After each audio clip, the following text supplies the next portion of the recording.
Hey guys, do you ever catch yourself wondering if the move you're making in crypto is the right move or not? Is this really a legitimate opportunity, or am I jumping in the middle of a Ponzi or a pyramid or some other kind of scam? In this video today, I want to kind of cover the dangers of the getting involved in the cryptocurrency and getting involved in companies, especially those companies that are promoting their company or their opportunities with independent marketing organizations. Those could be affiliates, influencers, direct sellers, I don't care what you call it. There's a danger there. And today I want to cover that because I've been in the crypto space now since Bitcoin was approximately $19 or about $19 a coin.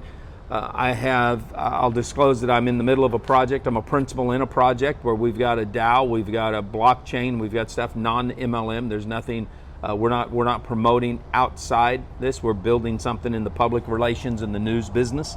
So I do want to disclose that, but what I want to dig into is what is the difference in the old school companies, those that were maybe they were doing ICO, initial coin offerings, or those that we've heard about like BitClub Network or BitConnect or OneCoin or all these other. What's the difference between those and the ones we hear about today? It could be digital licensing that just went through a case with the FTC. It could be Connect, Element, it could be IX Global. There's so many different ones. I just saw a new one popping today.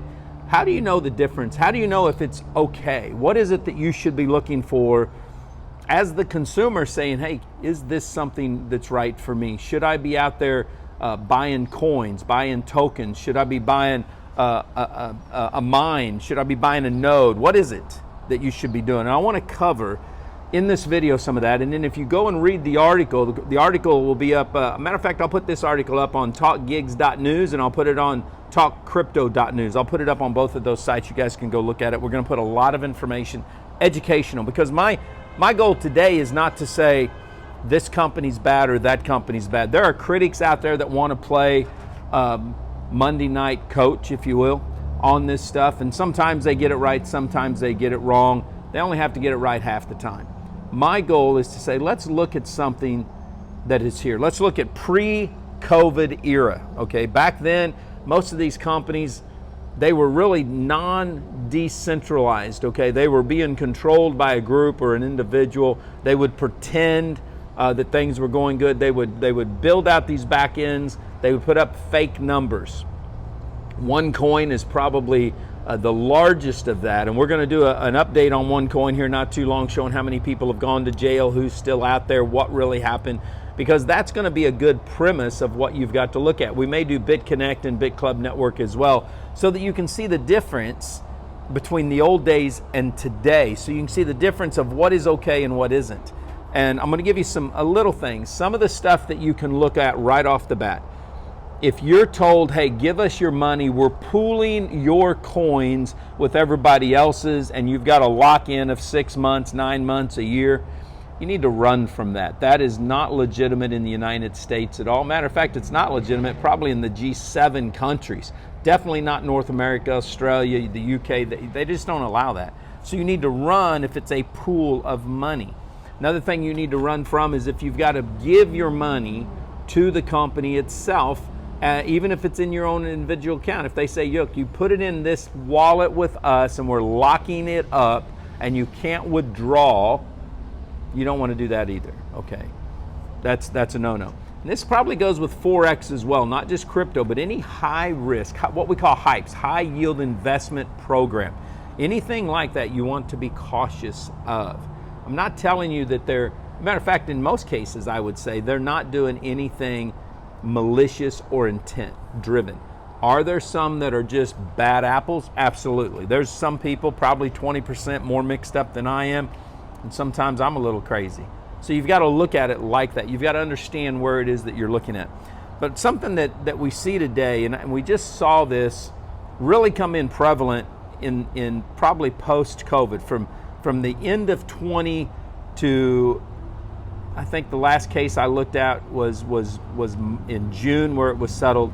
In all those cases, the SEC really honed in on some specific spots. The number one that they looked at was, is it a pyramid? Is there really any legitimate baseline assets, I won't use the word asset in this case, I want to use the word product or service that is sold to the general public, similar to anything else when it comes to consumer protection, except the SEC is looking at that. So let's say that you've got a blockchain.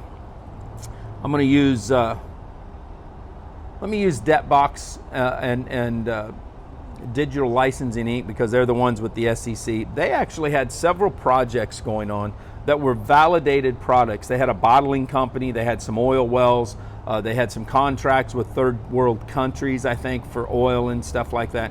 That was proven out, okay? That was never in question, at least in my mind, but the SEC wanted to make it look like those were not legitimate assets.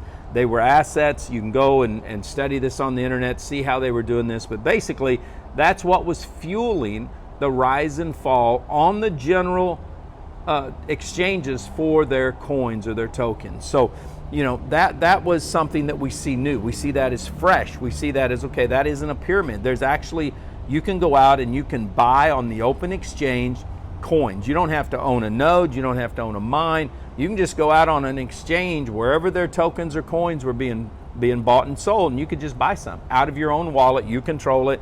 It's free market, rise and fall. There wasn't any potential of a pyramid there.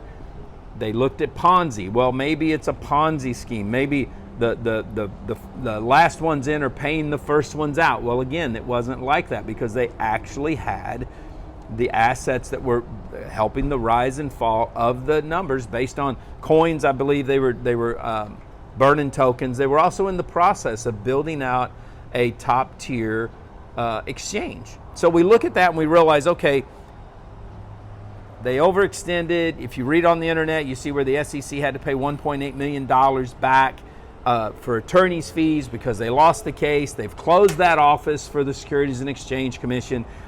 And now here's what I'm seeing. I'm seeing people say, yay, we beat the SEC. The SEC was wrong. No, that's not what happened. The SEC voluntarily asked the judge to dismiss the case without prejudice. Now here's what this means. This means that the merits of the case were never heard. And the one area in that case that I believe they have a leg to stand on, meaning the regulators, was the marketing of an unregistered security. And that's the danger that you have to look at.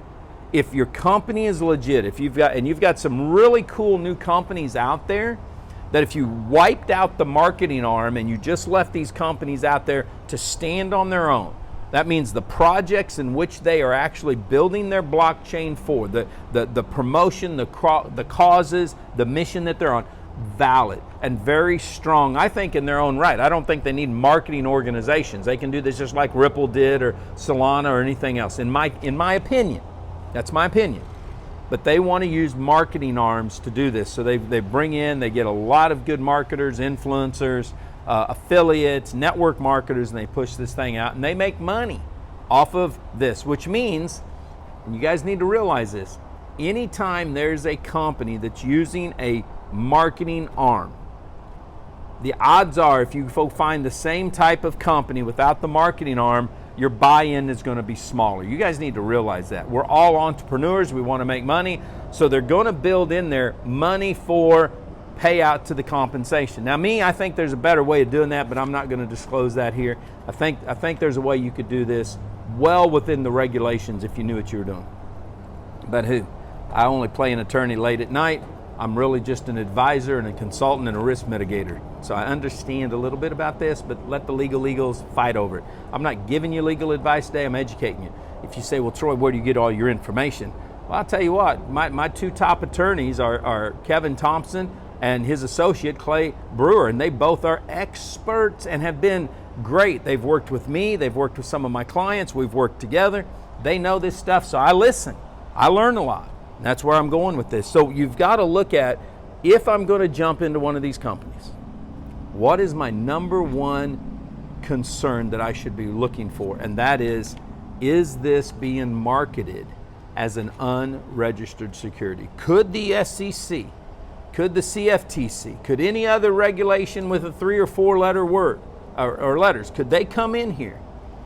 And could they shut us down, even if it's just temporarily? Could they give us bad publicity? Could my investment, could my my money, could my business crash? If you see that, then you need to go in with some caution. You need to understand, I need to ask deeper questions. I'd also say if it looks too good to be true, it doesn't necessarily mean that it is, but you need to go in and you need to do due diligence on the founders of the company, on the executives of the company, on each product that's being marketed, each token, each coin, each project, each blockchain. Is this a fork off of a blockchain? Is this an original blockchain? Is this something that's fresh, something that they've done? What is the case? Is it truly deregulated, or is there a controlling group? Is it based in the United States? Is it in Dubai? Is it in Cyprus? Is it owned by a DAO? Well, what is the smart contract behind the DAO? Well, how's that going to work? You know, has there been any audits on the blockchain? Do we know that it's secure? Is it got a proof of stake, proof of work? What do we have? Those are what you need to know. But if you do your due diligence, I don't care if you're with Element, Connect, I don't care if it's with, I think IX Global just shut down, but if they're going to come out with a new company, great. If you're with a node hosting, you want to get into the node hosting, if you want to get into buying mines, you know, whatever the case may be, you need to do your due diligence. Don't just jump into one of these crypto deals because, well, so-and-so said that this one's legit. Because, don't do that, okay? So many people get all frustrated, they whine, they cry, they get mad, they've invested more money than what they should, they've done all this, they've got all the equipment, they thought they had a hosting company, and they find out they don't. And then you want to blame everybody else but yourself, and you can't do that. This is a high-risk business. It's crypto, so you need to make sure. And whereas crypto fraud is down compared to what it was pre-COVID and those early months of COVID, there are more sophistication that has come out. Nowadays, it is different than the old school days. I don't think OneCoin would have taken in $8 billion in today's climate because it's totally different. I know BitClub Network and BitConnect wouldn't be around. Okay, it's a whole new ballgame. But you've got to do this smart. I love crypto. I love Web3. I love DeFi. I love NFTs. There's nothing about this I don't love, but I don't think you've ever seen me promote a crypto MLM because I don't think that really works that way. I think when you mix the MLM in, the hype, all that crap that I get frustrated with in the industry starts to play out. You can't do that. You've got to do this as a business. And if you're my age, I'm in my 60s now, you need to be looking at, hey, is this even where I need to be doing? Should I be going into an income? Should I be going into something a little bit more secure for my wife and I or my partner and I's future? Those are what you got to look for. So, hey, live well, finish strong. We'll see you on the next video.